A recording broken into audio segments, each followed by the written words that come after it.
The first step is to download the Koolmesh app from your App Store or Play Store. In this case, we're using the App Store.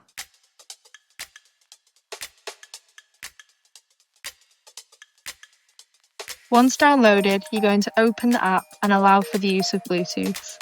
You're then going to press Create Account and fill in some details such as your name and email address.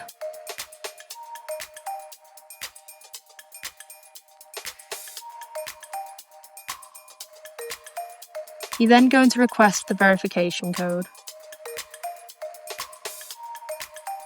Upon receiving your verification code, you're going to remember this and input this to the Koolmesh app.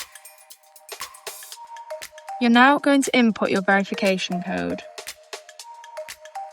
Then create a password of your choice and confirm this. Then agree to the terms and conditions once you've read them and create your account.